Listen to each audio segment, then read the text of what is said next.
Buenas tardes, les doy la bienvenida al canal, esperando que pasen un rato entretenido entre las tinieblas de la historia.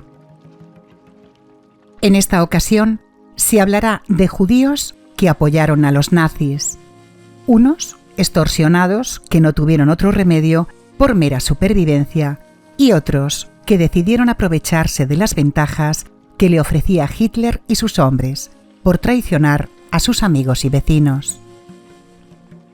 Así que espero que disfruten de una tarde de sofá con una luz tenue y relajante y un té de su gusto. En el programa de hoy, Stella Kivla, que trabajó para la Gestapo como espía, Chaim Rumbosky, empresario judío detestado tanto por judíos como por los nazis, Adam Cherniakov, que estaba al frente del gueto de Varsovia y confeccionaba las listas de bienes de los judíos, y Abraham Gambaisk, polaco encargado de organizar una policía para delatar a los que tramaran algo contra el Tercer Reich. Bienvenidos al Rincón de las Historias. Audiomisterios.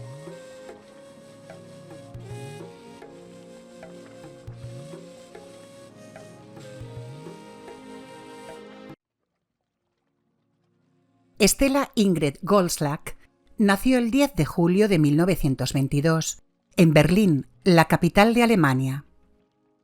Era hija de Georg Goldschlag, periodista, director y compositor, y de la concertista Tuni Goldschlag. Tras tomar el poder del Estado del Gobierno en Alemania, la ideología de extrema derecha, ella y su familia vivieron en malas condiciones y bajo persecución y acosamiento. Stella fue a la escuela privada judía en la localidad alemana al suroeste de Berlín, Berlin-Dahlem, llamada Dr. Goldschmidt, donde todo el mundo la veía como una gran belleza. La familia lo pasó mal cuando en 1933, con la Ley para la Restauración de la Función Pública, un mes después de la llegada del nazismo, quitaron a los judíos de posiciones de influencia, por lo que su padre perdió su trabajo en la agencia de noticias Gaumont. En 1938, después de una noche de un gran despliegue de violencia y ataques en Alemania y Austria contra los ciudadanos judíos, llamada la Noche de los Cristales Rotos, Kristallnacht, sus padres intentaron salir de Alemania para escapar del régimen nazi, pero les fue imposible conseguir visados para otros países. Al graduarse del colegio, se formó en una escuela de arte como ilustradora de moda para crear los diseños de moda a través de dibujos, técnicas artísticas y gráficas, y su sueño era ser una estrella de cine. Se casó con 19 años en Berlín, en el distrito Charlottenburg, con el músico judío Manfred Kivla, el 28 de noviembre de 1941, y trabajó con él en una fábrica de armas y municiones como trabajo forzado y esclavitud por parte de la Alemania nazi. Un año después, comenzaron los destierros de judíos de Berlín a los campos de exterminio a gran escala. Pero Stella, al ser rubia y con ojos azules, con una gran apariencia aria, no la veían como judía, por lo que no necesitaba identificarse. En la primavera de 1943, con 21 años, la arrestaron en la fábrica de armas y estuvo encarcelada junto con sus padres en un campo de concentración. Intentaron huir, pero los atraparon y torturaron, por lo que para proteger a sus padres del exilio, aceptó colaborar con el partido nazi. Al principio, revelaba los nombres de los fugitivos judíos bajo tortura, pero cuando la capturaron llevando una lista de nombres en la que estaba un hombre que le había conseguido un documento falso y ella lo atrajo con una trampa, por lo que lo capturaron, descubrieron que Stella también conocía a Samson Schunhaus, un artista gráfico y escritor alemán de origen judío, perseguido por la Gestapo por falsificar pasaportes, al que llamaban Gunther Gugow, cooperante de la resistencia judía polaca, a los que le había conseguido pasaportes, documentos de identidad falsificados y tarjetas de racionamiento de alimentos a 40 prisioneros del campo donde estaba ella.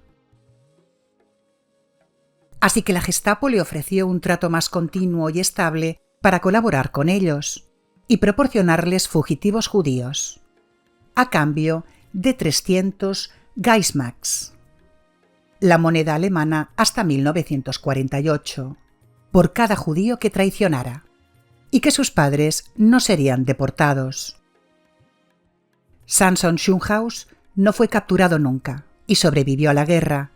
Consiguió escapar en 1943 a Suiza, donde consiguió una beca y se formó como diseñador gráfico en la Escuela de Arte de Basilea, una ciudad judía, trabajando después en ello.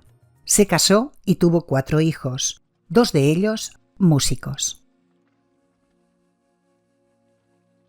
Stella Kibla, antes Goldschlag, recorría Berlín buscando judíos escondidos, y su conocimiento de las costumbres, direcciones y sitios de reunión de los judíos la ayudó, además de hacerse pasar por ayudante y conseguir información sobre dónde se encontraban los judíos escondidos. En muchos casos era ella, con una pistola que le dio la policía secreta oficial de los nazis, la que detenía a las personas que escapaban, hasta que llegaba la Gestapo. Más tarde, se supo que sus víctimas pudieron llegar a los 3.000 judíos, entre ellos una amiga de la escuela y conocidos directos. A pesar de todo, no pudo salvar a sus padres ni a su marido, pero ella siguió trabajando para la Gestapo. Siempre llevaba un pequeño sombrero de cazador y le encantaba abrir lentamente un bombón para degustarlo, algo que resultaba muy sexy y encantador. Continuó rastreando y delatando judíos a los que llamaba ratas judías. Por ejemplo, en los funerales, se presentaba para después denunciar a los judíos que habían perdido su protección por el fallecimiento de su pareja aria. En 1945, con 23 años, tras la última gran batalla en Europa, se fue a un municipio en el distrito de Alto Hafe, en el estado de Brandeburgo, en Alemania, Liebenweira, donde nació su hija Yvonne, de la cual el padre era un prisionero llamado Heino Meise, y su relación ya estaba rota. Además de ella, hubo otros 20 judíos que colaboraron activamente en la caza de judíos, ya que la Gestapo tenía pocos hombres en la capital. En diciembre de ese año, la denunciaron y arrestaron por comparar a la policía soviética con la Gestapo. Se hizo pasar por una víctima del nazismo y la llevaron a la comunidad judía de Berlín a principios del 46, donde, aunque simuló ser una víctima de la dictadura, no lo logró y la reconocieron como el veneno rubio y el fantasma rubio, que es como la llamaban. Fue arrestada y encarcelada en una prisión con 24 años, y un tribunal militar soviético la condenó por su trabajo de espionaje a 10 años de prisión en junio de 1946. Estuvo encarcelada en un campo especial de internamiento para prisioneros políticos, en campos especiales en la ciudad alemana junto al Elba, Tugovia, en la cárcel de mujeres de Humenek, en el municipio de Stolberg, distrito de Erzgebirge, en el estado de Sajonia, en Alemania, y en el hospital penitenciario de Waldheim. Al salir de la cárcel en 1957, con 35 años, se fue a Berlín Occidental, un enclave en el territorio de la República Democrática Alemana, para ver a su hija, que después de haber estado en varias casas de asilo, vivía con una familia judía de acogida. Allí la condenaron de nuevo a 10 años en otro juicio, por complicidad en la privación de libertad con resultado letal, en un número desconocido de casos. Sentencia que no tuvo que cumplir por haberla cumplido ya en la Unión Soviética. Al acabar la guerra, Stella Kibla se convirtió en cristiana y se declaró antisemita, con gran hostilidad hacia los judíos y su cultura. Nunca consiguió la custodia de su hija Yvonne, quien no quiso saber nada de ella, que estudió enfermería y en 1967 se fue a Israel. Estela se casó 5 veces. Tras deportar a su primer marido, se casó con otro colaborador judío, Golf Aisekun, el 29 de octubre de 1944. Se casó por tercera vez con Friedhelm Schellenberg. La cuarta fue con un chico de 20 años menor que ella, taxista de profesión, y su quinto marido fue un director de orquesta berlinés, que al fallecer sobre 1984, Estela se mudó de su apartamento en la ciudad de Spandau, en Berlín, a una ciudad alemana del estado de Baden, al suroeste de Alemania, Fribourg de Brisgovia, en el distrito de Uvego. Estela Kibla falleció a los 72 años en 1994, ahogándose en el pequeño lago Musbaya, en el barrio de la ciudad alemana Bugo de Brisgovia, aunque dicen que se quitó la vida tirándose por la ventana.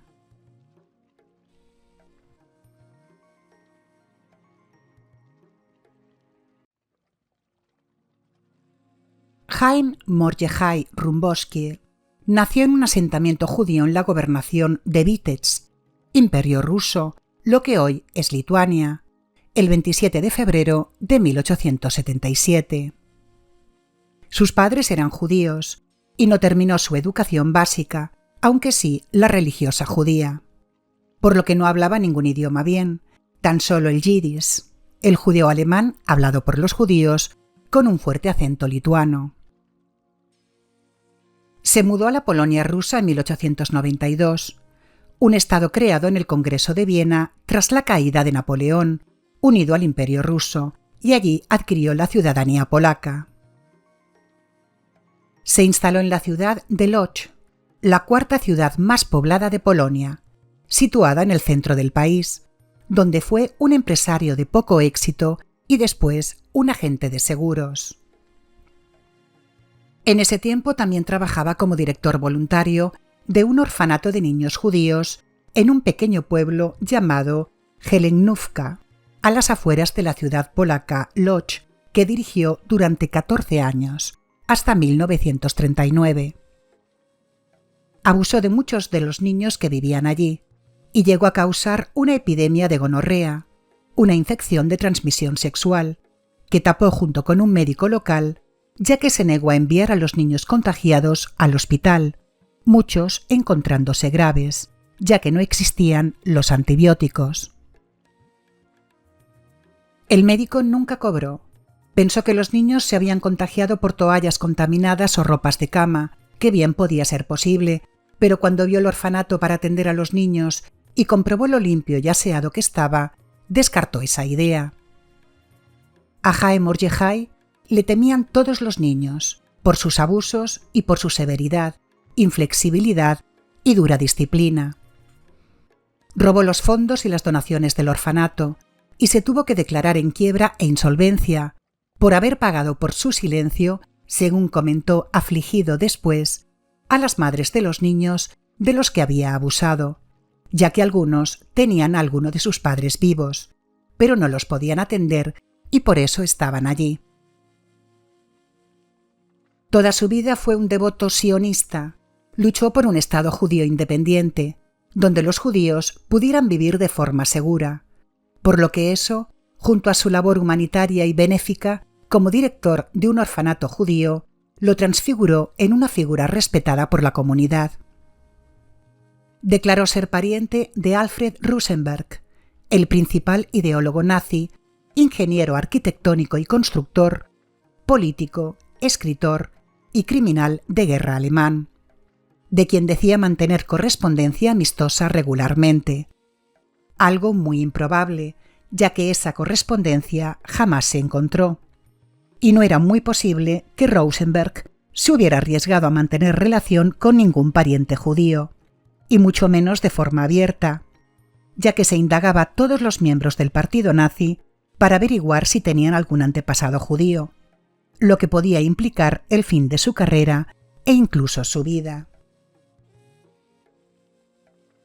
Chaim Mordechai se casó en 2 ocasiones, enviudando de su segunda esposa al fallecer en las cámaras de gas de Auschwitz, que estaba formado por diversos campos de concentración y exterminio de la Alemania nazi, en los territorios polacos ocupados en la Segunda Guerra Mundial, y nunca tuvo hijos. Polonia fue invadida por la Alemania nazi el 1 de septiembre de 1939, desatando la Segunda Guerra Mundial, y tras la derrota, algunas de sus regiones fueron agregadas por Alemania, entre las que estaban Lodz, una ciudad del centro de Polonia. Los judíos fueron realojados en guetos. Alrededor de Lodz se formó el segundo gueto judío más grande después del de Varsovia, donde congregaron a judíos y gitanos. Estos guetos estaban dirigidos por Judenrats, que eran consejos judíos de gobierno establecidos por los nazis, y eran los que se ocupaban de aspectos de la vida diaria, como vivienda, administración, trabajo, salud, servicios sociales, reparto de alimentos y de seleccionar a los judíos que serían exiliados a los campos de concentración para acabar con ellos y mantener el orden. No se sabe cómo logró el cargo o en qué se basaron los nazis para escogerlo, quizás a la percepción de una gran ausencia de moralidad y a una extrema ambición de respeto y poder. Pero el 13 de octubre de 1939 escogieron a Chaim Mordechai como presidente del Judenrat del gueto de Lodz. Y en él encontraron una mínima resistencia a las órdenes más horribles e inhumanas que le impusieran los nazis, como entregar para su ejecución a bebés y niños. Chaim Mordechai fue el único político que no protestó, que estaba cuando los nazis llegaron y el único dispuesto a trabajar con ellos sin problema, a pesar de su hostilidad y prejuicios hacia los judíos y su cultura. Los judíos le pidieron que entregara a todos los niños menores de 10 años y a todos los ancianos mayores de 65, y él, sin retraso, avisó a los habitantes del gueto. Un terrible golpe ha sido asestado al gueto. Ellos nos están pidiendo que entreguemos lo mejor que tenemos, los niños y los ancianos. Yo no fui merecedor de tener un niño que fuera mío, así que le di los mejores años de mi vida a los niños. He vivido y respirado con los niños. Nunca imaginé ser forzado a entregar este sacrificio al altar con mis propias manos. En mi vejez debo estirar mis manos y rogar: hermanos y hermanas, padres y madres, denme a sus niños. Le rondaron lloros, lamentos y quejas a su alrededor, y 20.000 personas fueron deportadas. Él parecía disfrutar y regocijarse de su poder y autoridad. Aprovechándose de ello, abusaba de mujeres, incluso niñas, desterrando a las que se resistían. Azotaba y lastimaba a los habitantes del gueto, como si fueran hijos suyos.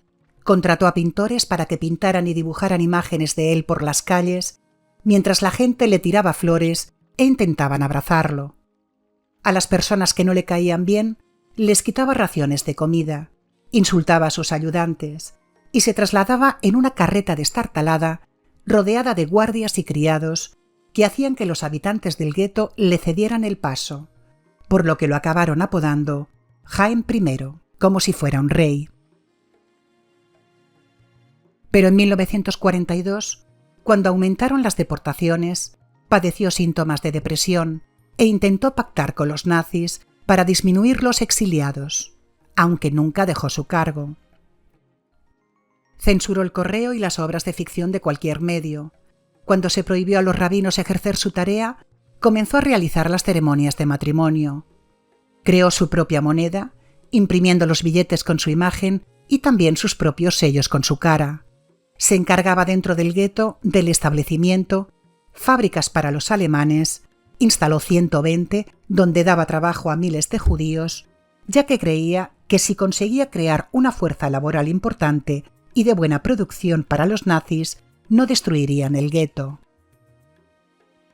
Estableció un gobierno duro e implacable, cumpliendo todas las órdenes nazis de exterminio y haciendo del gueto un prototipo ideal de las creencias e ideales nazis.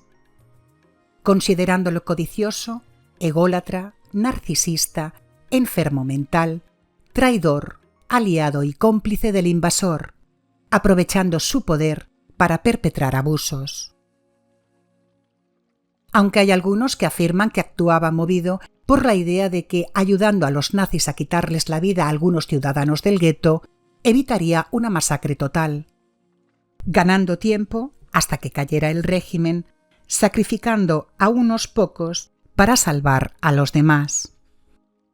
Pero es refutado por los abusos de poder, su crueldad y su necesidad de satisfacer a los nazis sin ser necesario, como cuando ofrecía más ciudadanos de los que le exigían para la deportación, o la poca resistencia que mostraba a las demandas nazis, y cuando los habitantes se manifestaban y protestaban para pedir mejoras y quejarse de los abusos, Heim les mandaba a los guardias para deshacerlos con violencia y en ocasiones ordenando que les quitaran la vida, como advertencia para los demás. Los nazis no tenían nada que ver con eso, ya que a ellos les llegaba con que cumplieran las cuotas de producción y les entregaran las personas que les pedían. En el año 1941 le ordenaron las primeras deportaciones masivas al campo de exterminio de Kellnow, y él intentó negociar con los nazis una bajada de personas, pero no lo consiguió, y en 5 meses deportaron 55.000. Al año siguiente, 1942, le ordenaron deportar a todos los niños y ancianos, que es cuando Heim pronunció su indigno y despreciable discurso, con el que intentaba convencer a los ciudadanos del gueto, sin inmutarse, que si entregaban a los ancianos mayores de 65, los enfermos y los niños menores de 10, se salvarían las personas útiles. Y en esa ocasión se deportaron 20.000 personas, y comenzó un largo tiempo sin destierros, hasta el verano de 1944, cuando el ejército y la Fuerza Aérea de la República Socialista Soviética Rusa, el Ejército Rojo, progresó hacia Polonia.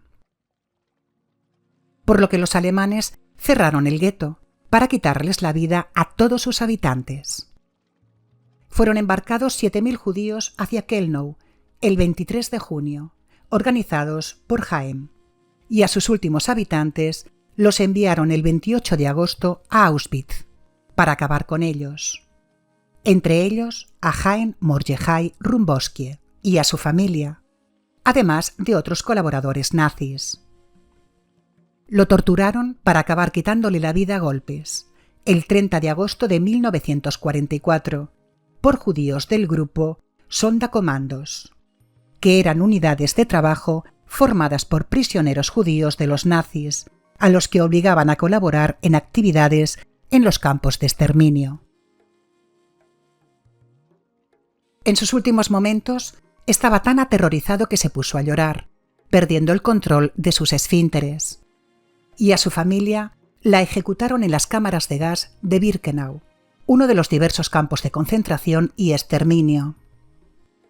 Chaim Mordechai siempre fue detestado tanto por judíos como por los nazis que lo trataron, diciendo de él que era despótico, tiránico, ignorante e inculto, maleducado, desconsiderado, carente de dignidad, psicópata y repulsivo.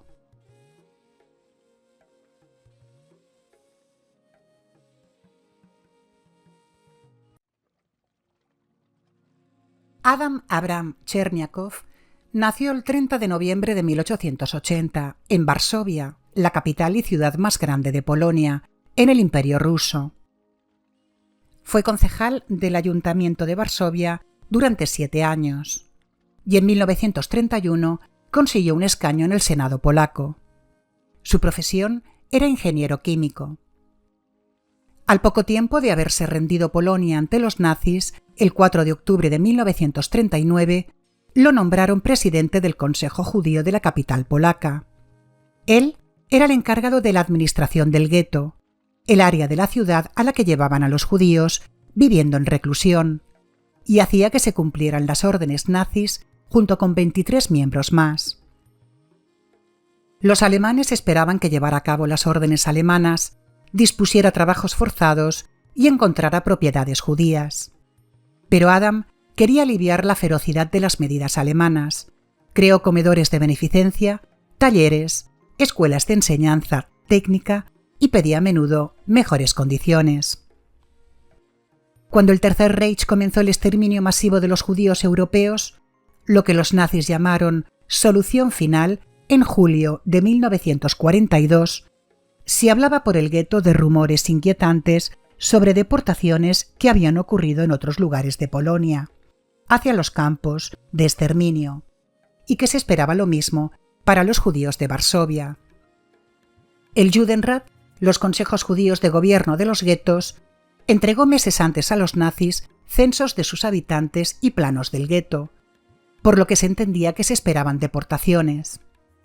Así que Adam Cherniakov tuvo un encuentro con miembros de las SS, la organización paramilitar, política, policial, penitenciaria y de seguridad al servicio de Adolf Hitler, el 20 de julio, para conseguir información al respecto. Y estos le dijeron que sus temores eran injustificados. Al día siguiente, detuvieron a todos los miembros del Judenrat, y un día después se les comunicó que iban a ser deportados todos los habitantes del gueto.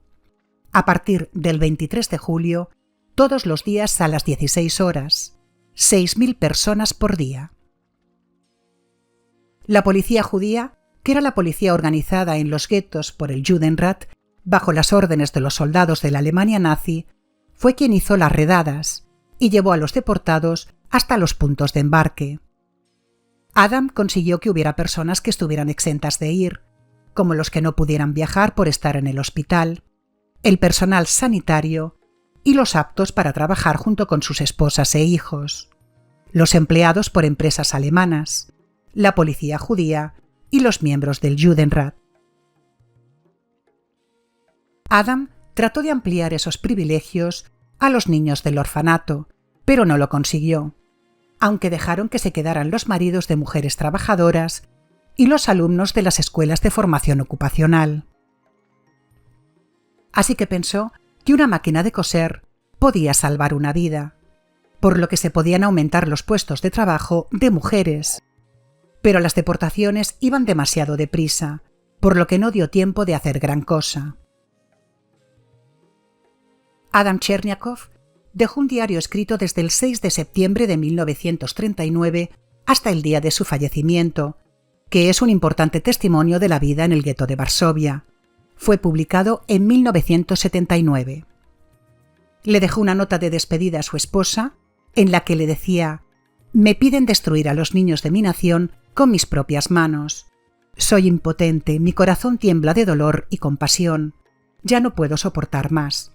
Mi acción mostrará a todos lo que es menester hacer». Y se quitó la vida esa noche en su despacho, bebiendo cianuro, para evitar cumplir las exigencias alemanas de ayudar a reunir judíos destinados a la deportación. Ese mismo día se empezó a preparar la resistencia armada que poco después sorprendió a los alemanes. Casi 300.000 habitantes de guetos fueron enviados a las cámaras de gas, en cuestión de un par de meses, la mayor liquidación de judíos por parte de los nazis.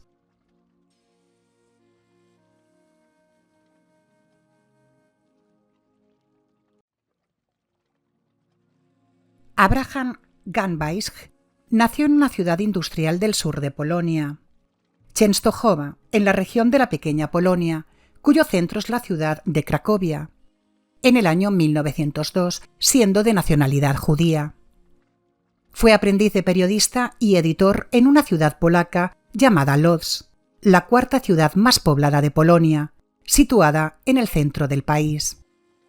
Y finalmente se fue a Viena, una ciudad austríaca a orillas del río Danubio, para trabajar como reportero de asuntos judíos para el periódico Gerechtigkeit, Justicia, hasta que lo expulsaron de Viena en 1936.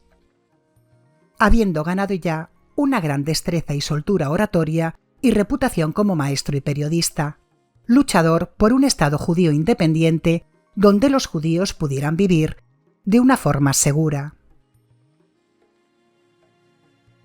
Tras la acción militar de la Alemania nazi en Polonia, para agregarse al territorio llamado Fallbeiß, Caso Blanco apareció como refugiado en Varsovia y como servicio de seguridad y de inteligencia de las SS, la primera organización de inteligencia que se creó en el partido nazi, convirtiéndose en colaborador y entregando semanalmente informes de inteligencia a los alemanes, fundando a finales de 1940 una organización colaboracionista nazi-judía en el gueto de Varsovia, llamada Grupo 13, Trinasca, que era como la Gestapo judía. Abraham Gambaysch, convencido de que los alemanes ganarían la guerra, requirió a los judíos que les sirvieran como estrategia para sobrevivir y colaboró con ellos en folletos y panfletos reclamándolo, tanto que enfadó a sus compatriotas del gueto, defendiendo también la propuesta de reubicar a la fuerza a los judíos de Europa en África, en la isla de Madagascar, para crear un emplazamiento autónomo para todos los judíos, bajo la protección de la Alemania nazi, el Tercer Reich, en el extranjero. Abraham vivía lujosamente, cosechando y acumulando dinero y riquezas en el gueto de Varsovia. Todo lo que hacía y parecía apoyar a los pobres, para guardar las apariencias, se malograba y degeneraba, como cuando instauró un hospital con ambulancias para acabar siendo utilizado como contrabando por los colaboracionistas judíos y una red de extorsión. Sus colaboradores, al estar protegidos por las autoridades germanas, hacían negocios en el mercado negro, sobornando, chantajeando y extorsionando, aprovechándose de la miseria de los habitantes del gueto y dedicándose a cobrar el impuesto revolucionario bajo intimidaciones. En julio de 1943, los alemanes, viendo que les habían permitido demasiado al Grupo 13 y que con el tiempo se les podía volver en contra, acabaron con las actividades del grupo en el interior del gueto, integrado por casi 400 miembros, que utilizaban una gorra con una cinta verde y actuaban como una fuerza parapolicial, con armas de fuego que les proporcionó la Gestapo, por lo que los utilizaron en la parte aria de la ciudad donde había refugiados judíos. Y Abraham reapareció fuera del gueto en el lado ario de Varsovia, considerada por algunos más pura y superior, donde él, junto con otros integrantes del grupo, perseguían judíos y buscaban a quien los apoyaban y escondían. También fue líder de la organización judía financiada por la Policía Secreta del Estado, del grupo de agentes provocadores que incitaban a otros a cometer delitos o actos comprometedores en Polonia, la Antorcha o la Guardia Judía de la Libertad, intentando dañar y boicotear el levantamiento del gueto de Varsovia. Se infiltraban entre los grupos de refugiados para destapar y denunciar las redes de evasión a los alemanes. Aunque la organización de combate judía SOP, uno de los principales movimientos de resistencia judía en el gueto, los sentenció por consumado traidor, nunca pudo ajusticiarlo, ya que su destino después fue desconocido. Según informes, se dice que le quitaron la vida a él, a su esposa e hijo en abril de 1943, después de encontrarlos en la zona aria alemana de la ciudad, en la cárcel de Varsovia, Pawiacz, utilizado en la Segunda Guerra Mundial como prisión de prisioneros políticos. Pero no se sabe si es cierto, ya que debido a su deslealtad, traición y carencia de remordimientos, pudo haberle quitado la vida a cualquiera de sus muchos enemigos, bien por un ajuste de cuentas, por algún grupo de resistentes judíos o quizás por los propios alemanes, que lo quisieran hacer desaparecer. Así que el periodista polaco Abraham Gambaysch fue un informador esencial y fundamentalmente por interés personal, un colaborador nazi y un líder judío del submundo del gueto.